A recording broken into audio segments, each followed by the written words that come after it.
My name is Sascha. I'm an entrepreneur, director, visualist, author. I run my own company, Muna Studios. We're doing multi-platform film and entertainment. And yes, I tell you a bit how fast forward about how I got slow. I think my talk is most of the four we heard tonight about trying to connect the dots looking backwards. And I learned one important thing right before I should have gone into another industry, because the film business doesn't let you retire at 40. So why am I here? Statistics, I'm not very good at that. Entrepreneurship, I don't want to judge myself. Tech, I'm a little bit into it. Actually, personally, I'm very much into it. But I can mostly tell you about the disruptive element of tech. So, I'm here basically because of science. There's a company running, I'm attending for 10 years now, which is called the Science of Consciousness, which was called previously Towards the Science of Consciousness. And it's closely tied to this man over there. You heard this wonderful talk tonight, which is Gino. He once brought a conference to Hong Kong, and this is how I got to know Gino. We're traveling every spring, winter together. So this is us in Davos, meeting in Laszlo. This was like 5 years ago or something. So this is how we got together.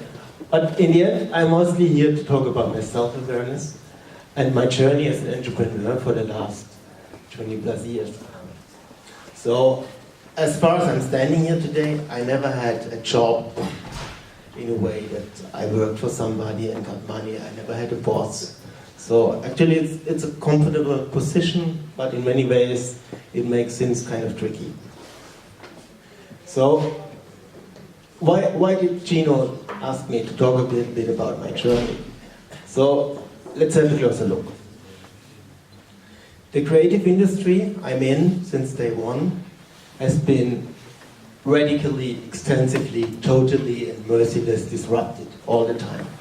We started out with the little computers, with this stuff, with the Ataris. Then once we moved into film, MP3 came up, and people got all crazy about the internet. And now everybody in my industry is totally crazy how Netflix is going to disrupt the film industry and how deep the disruption will be and where we all want to be in 5 years from now. So just a couple of examples, probably some of you might remember that. That was the classic thing we saw in a cinema when you were seeing a film. Like Lord of the Rings, you saw it on that. Forget about the videotape, slides. I spent like nights, days, shipping slides from A to B to get pictures for magazines. So did I back the wrong horse? Surely not. We had a lot of fun. It was the 90s. The rave scene came up. We did a lot of hard partying. We went to Frankfurt, we went to Berlin, we went to the Love Parade, we went to the May Day and all these things. We had a lot of fun. And we still have. So we are producing a film called Mindville at the moment. And this is me. Yeah, you see. My professional life itself got kind of a soft launch, I would say. I started out as a music journalist. So this is how I would say I got into the game. And it was a party situation all the time. You got free music, you got free wine, and you got free CDs, you got into the concerts, and it was just, in a way, it was a party in the 1990s. So, in the end, the shelf was full, I got more and more busy, and the pressure grew, and there was action, action, action, non-stop. So, pretty soon, one thing came to the other. I had a couple of friends, they were running one cinema. We started out running a cinema chain in southwest Germany. At one point, we had 50 screens in our cities, as they call it in this industry. So we banked on the Titanic boom, on Star Wars episode 1 to 3, Lord of the Rings.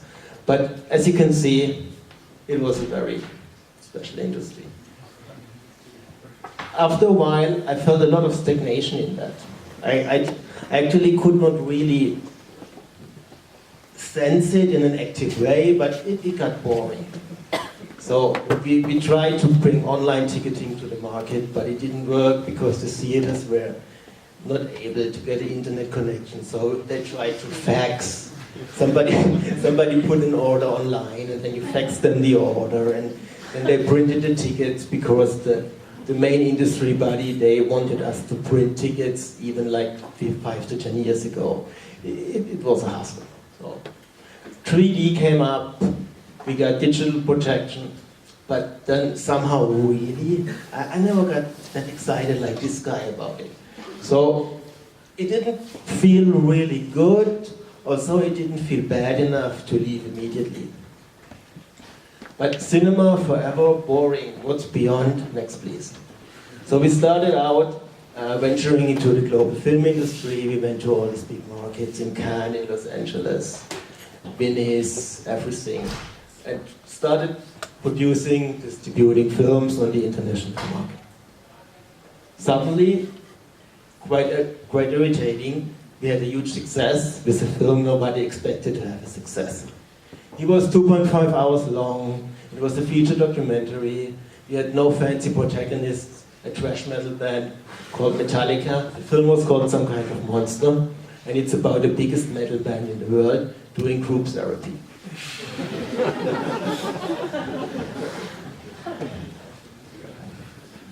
But creeping in, beyond all the world, more and more, a lot of emptiness, meaning, what about myself, feelings inside me, but I couldn't connect the dots between the Metallica thing and what I was thinking. So, however, just ignore everything, move on, because, you know, horror, that's always a good business. This is what they told me. For me, it was just horror.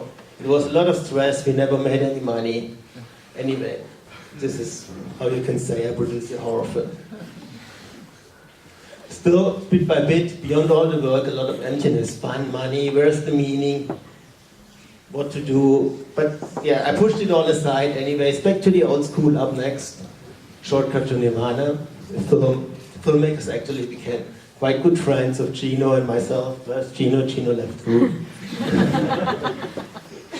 So, it should have been kind of a shortcut, seriously. We thought it would be a shortcut. But it never happened to be one. From today's standpoint, it was more about learning things, because it introduced me into thinking about Eastern traditions, which brought me towards the sign of consciousness, which brought me to Gino, which brought me here. So, but I didn't know that at this point. So next high-risk venture, we picked another documentary, which was called The Real Dirt on Farmer John, which is about, crazy enough, a cross-dressing organic farmer's life north of Chicago. And I thought, well, that's meaning, here we go. That's about organic farming, everything makes sense, doing good, save the world. We pushed hard, we organized the biggest tour for a documentary across all over Germany, Austria, and Switzerland. We met 25 organic farms, so we had 20 NGOs involved, so it was an NGO in a farm every day, it was great. And all these guys actually wearing this stuff in cinemas every night, which was kind of a trip in itself. So, great concept, so just financially very tricky. Again, balance, meaning, no, rather much more trouble within my company. My partners went crazy. What have you done by doing this? Blah, blah, blah, blah, blah. Anyway, long story short, abyss. Total end of almost everything. Kind of the end of the company, the end of the friendship, the end of everything. After 1 year of bloody back and forth between the former partners, the former friends, it was signed, sealed, delivered, and we were out of the thing.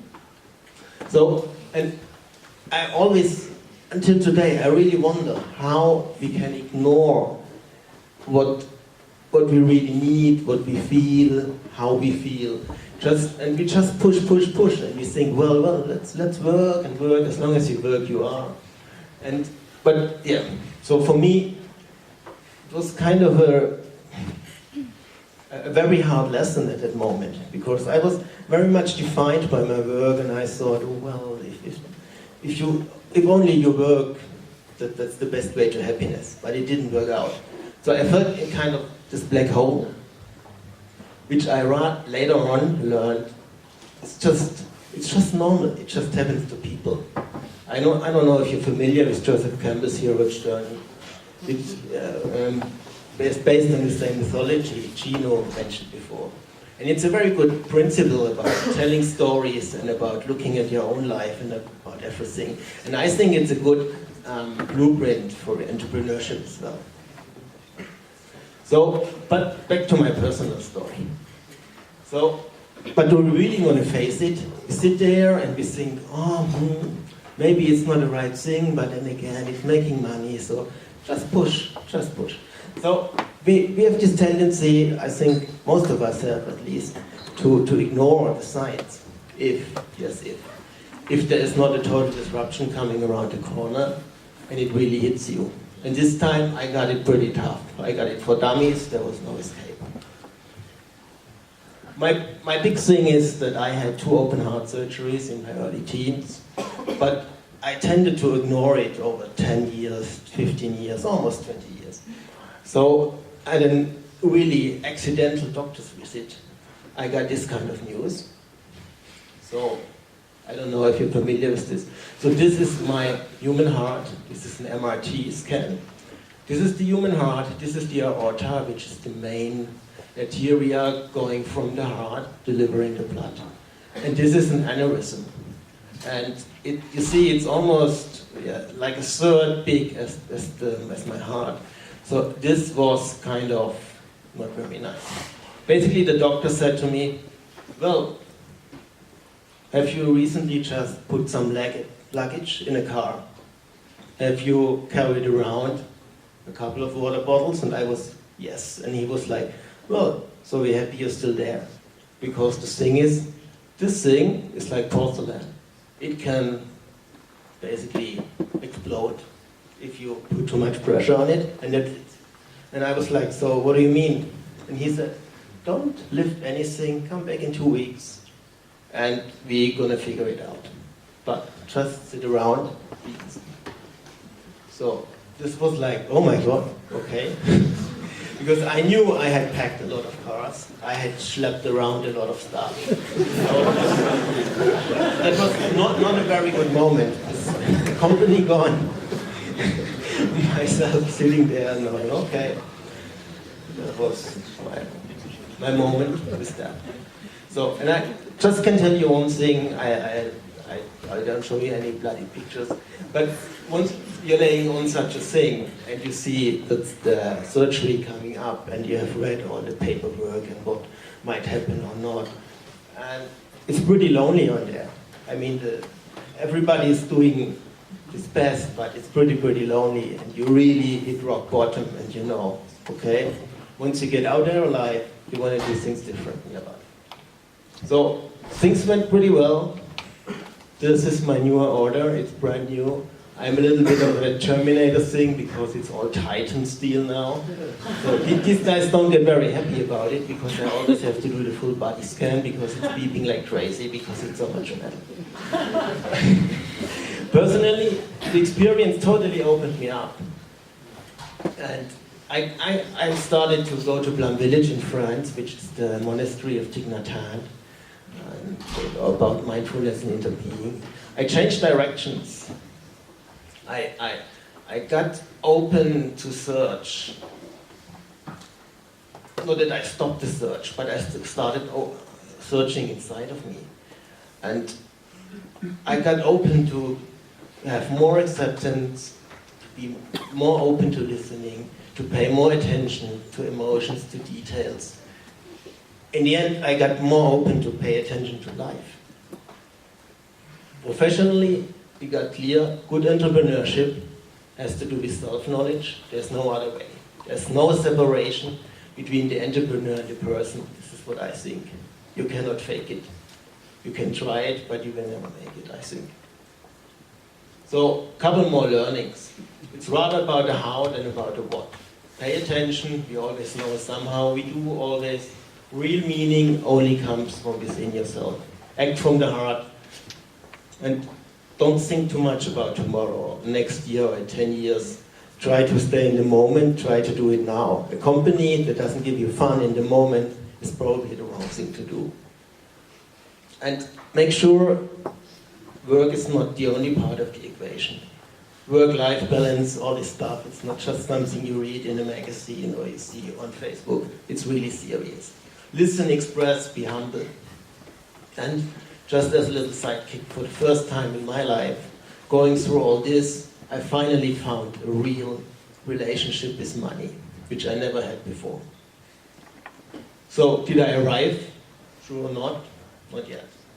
Is this ever possible anyways? I don't know. The hero's journey tells us probably not. So, let's keep investing, asking, soul-searching. It's the only thing that matters to me, I think. Now, I'm doing a film about heart health, for sure, which is a feature documentary I'm producing independently and which will probably be out by the end of next year. And I have done a film called Slow, a meditation. It's a visualization of time. And it's good to do that things because I get more awards for that kind of stuff because it comes from my heart than I get ever before for the other films. So I'm really happy about these things.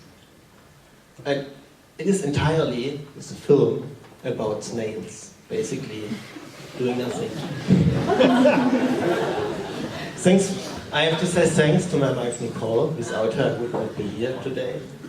And since we moved into our own office 5 years ago, we have our own Zen department, which is our 2 cats, and they are in the elementary for the company. That was it. Thank you very much. Thanks for the attention.